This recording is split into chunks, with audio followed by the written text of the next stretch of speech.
সেনাবাহিনীকে তাদের এখনকার আইন শৃঙ্খলা রক্ষার দায়িত্ব থেকে সরিয়ে নিতে হবে, তাদেরকে ক্যান্টনমেন্টে নিয়ে যেতে হবে। এই আলাপটা বেশ কিছুদিন হলো শুরু হয়েছে। তখনই এটা নিয়ে কথা বলেছে এবং আমি অনুমান করে বলছিলাম যে এই আলাপটা আরও অনেকে মাঠে আনবেন, এমনকি পরিস্থিতি তৈরি করার চেষ্টা করা হবে।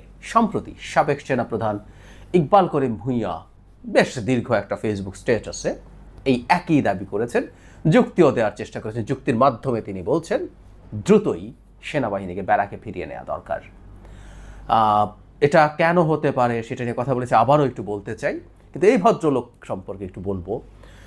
তাকে নিয়ে আমি একটা দীর্ঘ ভিডিও করেছিলাম। মানে বিরাট নীতিকথা কপচান এখন তিনি, অথচ তিনি শেখ হাসিনার অধীনে সেনাপ্রধান ছিলেন এবং শেষ পর্যন্ত চাকরি শান্তি মতো শেষ করেছিলেন। এটা সবচেয়ে জরুরি ব্যাপার। এবং 2014 সালের যে একতরফা নির্বাচন হলো এবং দেশব্যাপী যে অকল্পনীয় রকম আন্দোলন এবং নৈরাজ্য হলো, তখন উনি চুপ করে শেখ হাসিনাকে সার্ভ করেছিলেন।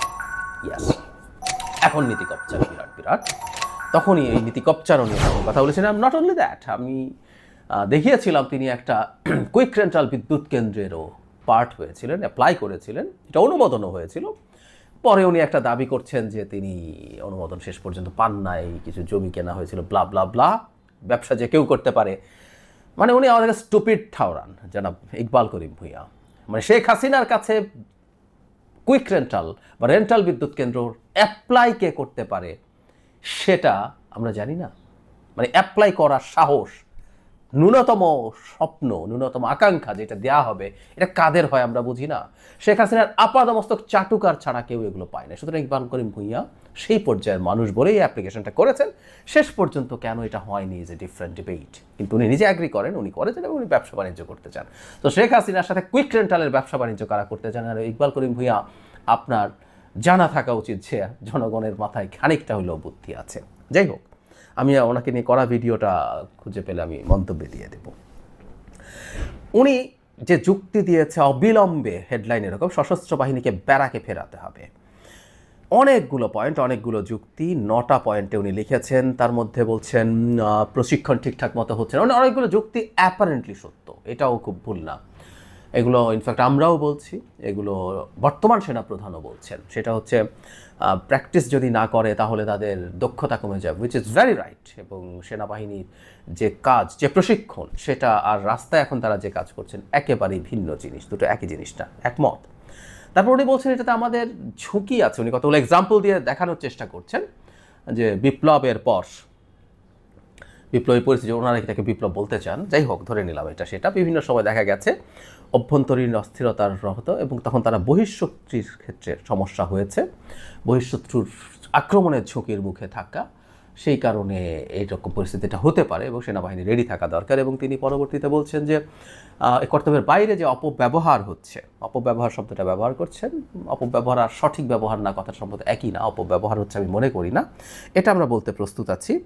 সঠিক ব্যবহার তারা অনেক ক্ষেত্রে হচ্ছে না, এখন যে দায়িত্ব পালন করছে এটা তাদের ব্যবহার করা না, এবং যুদ্ধ সক্ষমতা কমছে ইত্যাদি ইত্যাদি বলছেন।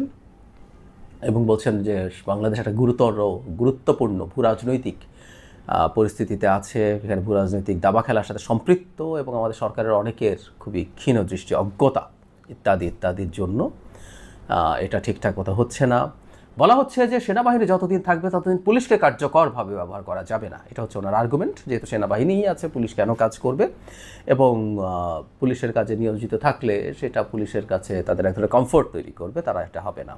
উনি একটা পরে 6 নম্বর পয়েন্টে বলছেন যে নির্বাচন সম্পন্ন না হওয়া পর্যন্ত সেনাবাহিনী থাকা উচিত। কেউ কেউ যুক্তি দেয়, ইনফ্যাক্ট এই যুক্তি আমিও দেই।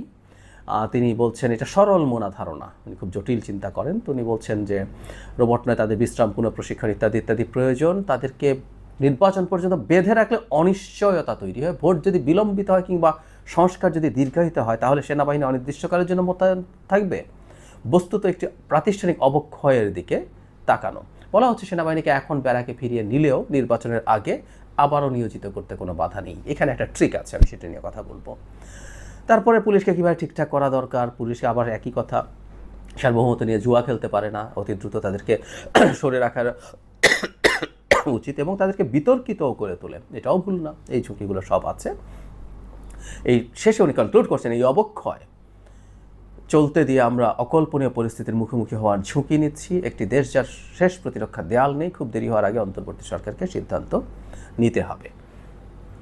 এখন এটাই হলো মূল আলোচনার জায়গা, সেটা হচ্ছে কিভাবে তারা মনে করছেন সেনাবাহিনীকে উইথড্র করতে হবে, এবং সেটা উইথড্র করতে হবে পুলিশকে অ্যাক্টিভ করার স্বার্থেই। এবং আমাদের এখন তাহলে প্রশ্নগুলো হচ্ছে এইরকম, যারা ইকবাল করিম ভূঁইয়া যেসব কথাবার্তা বলছেন এটা ভুল না, এটা আবারও বলছি, এগুলো অ্যাপারেন্টলি সঠিক, কিন্তু ওই যে একটা কথা আছে না, যে একটা extra ordinary situation demands extra ordinary measures, এটা সবচেয়ে জরুরি কথা। বাংলাদেশ একটা এক্সট্রা অর্ডিনারি সিচুয়েশনে পড়েছে, মানে পুলিশের জায়গায় কেন সেনাবাহিনীকে নামাতে হয়েছে এটা ওনার না জানার কথা। উনি বাংলাদেশের রাজনীতি এখন ভালো মতোই ফলো করেন, শুধু সেটা না, তিনি বাংলাদেশের রাজনীতি ফলো করা বেশ কিছু মানুষজনের সাথে বেশ ভালোভাবে অ্যালাইন্ড। তাকে প্রধান উপদেষ্টা বানানো টানানো বা নিদেন পক্ষে উপদেষ্টা বানাতে হবে, এই ধরনের আলাপ টালাপ অনেকেই প্রকাশ্যে করেছেন এবং তাকে বিরাট একজন জাতীয় বীর হিসাবে প্রেজেন্ট করেছেন খুবই ইনফ্লুয়েন্সিয়াল সোশ্যাল মিডিয়া পার্সোনালিটিরা। তো উনি এটা জানেন যে আসলে কী প্রেক্ষাপটে কোন পরিস্থিতিতে সেনাবাহিনীকে রীতিমতো ম্যাজিস্ট্রেসি পাওয়ার দিয়ে মাঠে নামাতে হয়েছে। তারা সেটা না জেনে, তার না জানার অন্তত কোনো কারণ নেই। তো যাই হোক, তিনি জেনে শুনে এটা করছেন। আমরা খেয়াল করব, এই কারণেই ইনফ্যাক্ট আমরা নির্বাচন আগে ডিসেম্বরের মধ্যে করে ফেলতে বলেছিলাম, কারণ সেনাবাহিনী আমাদের রাখতেই হবে কন্টিনিউয়াসলি নির্বাচন পর্যন্ত। আবার নির্বাচন তারা এই মাঠে যখন থাকেন তাদের প্রশিক্ষণের অভাব আছে, তারা অনেক অনিয়ম দুর্নীতির সাথে জড়িয়ে যেতে পারেন, এই সব কিছুই আছে। এটার কারণেই তাদেরকে খুব বেশি দিন মাঠে রাখা যাবে না। শুধু সেটা না, আমি অনেকবার এটা বলেছিও, সেনাবাহিনী কখনো পুলিশি কাজ করার জন্য ট্রেইনড না। সেনাবাহিনীর কাজ একেবারেই ভিন্ন জিনিস। সেনাবাহিনীর কাজ সেনাবাহিনী করবে, সেনাবাহিনী যুদ্ধ করবেন, সে পুলিশের কাজ পুলিশকেই করতে হবে, সব জেনে শুনেও আমরা বলছি। এমনকি সেনাবাহিনী যখন একটা মাঠে যে কোনো একটা মানে মিছিল বা সমাবেশ ছত্রভঙ্গ করতে যায়, সেখানেও মাত্রাতিরিক্ত বল প্রয়োগ করার ঝুঁকি থাকে। এটা সেনাবাহিনীর দোষ না, এটা হলো তাকে যে কাজ আমরা নিয়োগ করছি সেটার সমস্যা। সব কিছুর পরও তারপরও বলছি যে ম্যাজিস্ট্রেসি পাওয়ার নিয়ে সেনাবাহিনী থাকার পরও দেশের আইন শৃঙ্খলা, মব ইত্যাদিতে যে ধরনের পরিস্থিতি বিরাজ করছে, আমরা যদি চিন্তা করি সেনাবাহিনীকে তুলে যদি নেওয়া হয় তাহলে কী হবে মুহূর্তে। জনাব করিম ভূঁইয়ার কথা মতো যদি ধরে নেই যে ঠিক আছে আপাতত তুলে ফেলি, পরে আবার তাদেরকে ডিপ্লয় করবো নির্বাচনের আগে, মানে মাঝের এই ডিসেম্বরে যদি হয়, ডিসেম্বরের আগ পর্যন্ত তারা থাকবেন না। এখনই আইন শৃঙ্খলার পরিস্থিতি এরকম, যদি এটা তুলে নেই কয়েকদিনের মধ্যে যে পরিস্থিতি দাঁড়াবে, তখন আসলে কিছু লোকজন ওই কথাটাই বলবে, যেটা বলছে, যেটা চান না আসলে তাদের এটা একটা সুনির্দিষ্ট পরিকল্পনা, যে এই বিভৎস আইনশৃঙ্খলা পরিস্থিতিতে কিসের নির্বাচন, বসে আছে আইন শৃঙ্খলা সামান্য ঝামেলা হলে এনসিপি বলছে, গোপালগঞ্জের ঘটনার পর এনসিপির একজন গুরুত্বপূর্ণ নেতা মুহূর্তেই স্ট্যাটাস দিচ্ছেন, পাটগ্রামে একটা ঘটনার পর জামাতের আমির মুহূর্তেই সাংবাদিকদেরকে বলছেন। সো তারা ঠিক এই জিনিসটা চাইছেন। একটা এনআরকে যদি মেজর লেগে যায়, তারপর আবার নতুন করে মিলিটারি ডিপ্লয় করতে করতে যে ক্ষয়ক্ষতি হয়ে যাবে, সেই ক্ষয়ক্ষতি কাছে নির্বাচনকে অনিশ্চিত করে তুলবে। জনাব ইকবাল করিম ভূঁইয়া সেই চক্রের পার্ট হয়ে সেনাবাহিনীকে এখন তুলে নিতে বলছেন, যারা চান বাংলাদেশের নির্বাচনটা ভণ্ডুল হোক। বাংলাদেশে 2026 সালের ফেব্রুয়ারিতে নির্বাচন কোনোভাবেই হতে দেব না, হতে দেওয়া উচিত হবে না।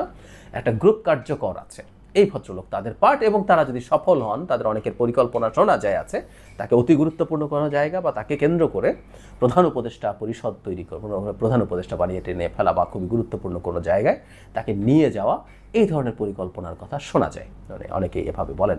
এবং এটাকে আমরা উড়িয়ে দিতে পারি না, কারণ যারা ওই ধরনের আলাপে থাকেন, যারা দেশে এনআরকি তৈরির চেষ্টায় আছেন, তারা তাকে আবার খুবই ভ্যালু দেন, তাকে নিয়ে বলেন, লেখেন। আবারও বলছি, যিনি শেখ হাসিনার দোসর ছিলেন, এমন একজন মানুষকে বীর হিসাবে আমাদের সামনে প্রেজেন্ট করা হয়। উনি যেহেতু 14-15 সালের দিকে ছিলেন, তাই অনেকের মাথা থেকে সরে গেছে, সেই কারণে আনা হয়। আমি আবারও স্মরণ করিয়ে দিতে চাই, উনি কুইক রেন্টাল বিদ্যুৎ কেন্দ্রে অ্যাপ্লিকেশন করেছিলেন, প্রাথমিক অনুমোদন পেয়েছিলেন, শেষ পর্যন্ত এটা হয়নি, যে ডিফারেন্ট ডিবেট। তো ওনার চরিত্র আমাদের নিশ্চয়ই বোঝা আছে। যাই হোক, এই চেষ্টা চলতে থাকবে, এবং আবারও একটা কথা বলছি, যেটা চলবে, সেনাবাহিনীকে প্রভোগ করা হবে, সেনাবাহিনী যাতে কোনো না কোনোভাবে তার ধৈর্যচ্যুতি ঘটে। আমি এখন পর্যন্ত সেনাবাহিনীকে অত্যন্ত ধৈর্যের সাথে, কিছু বিচ্ছিন্ন ঘটনা ছাড়া অত্যন্ত ধৈর্যের সাথে তাদের দায়িত্ব পালন করতে দেখেছি, কিন্তু তাদেরকে প্রভোগ করা হবে, তাদেরকে দিয়ে কোনো মাত্রাতিরিক্ত বল প্রয়োগ করানোর চেষ্টা করা হবে, যাতে এই আলাপ তুলে ফেলা যায় মুহূর্তে মুহূর্তে। যে নুরুল হক নুরের উপরে হামলার পর এটা অবশ্যই খুবই অন্যায় হয়েছে, এখানে সেনাবাহিনীর সদস্যও ছিলেন, কিন্তু মুহূর্তে বলা হলো সেনাবাহিনী তুলে নেওয়া, এরকম পরিস্থিতি তৈরি করা হবে যাতে এই আলাপটা জারি রাখা যায়। বাংলাদেশে আগামী নির্বাচনের আগে সেনাবাহিনী ব্যারাকে ফিরে যাবে না, নির্বাচন শেষ করে ক্ষমতা হস্তান্তরের পর ফিরে যাবে, এর বাইরে কোনো কিছু হবে না। এটা খুবই এটা এমন একটা ঔষধ যেটা খুবই সাইড এফেক্ট আছে। ইয়াস, সাইড এফেক্ট অনেক, এটা আমি অ্যাগ্রি করি, এটা আমি ডিসঅ্যাগ্রি করি না। কিন্তু অনেক সময় আমাদের রোগ যদি অনেক জটিল হয়, এমন ওষুধ আমাদের খেতেই হয়, তখন অনেক সাইড এফেক্ট হলেও খাই, কারণ ওটা আমাকে নাহলে বাঁচিয়ে রাখবে না, আমাকে বেঁচে থাকতে হবে, বেঁচে থাকার জন্য অনেক বেশি সাইড এফেক্ট অ্যাকসেপ্ট করি, এরকম ওষুধও আমরা গ্রহণ করি। সেখানে ইকবাল করিম ভূঁইয়ার এটা না জানার কোনো কারণ নাই, তিনি আসলে একটা ধান্দাবাজি, একটা শয়তানির পরিকল্পনা নিয়ে মাঠে নেমেছেন, সেই কারণে এইভাবে কথা বলছেন।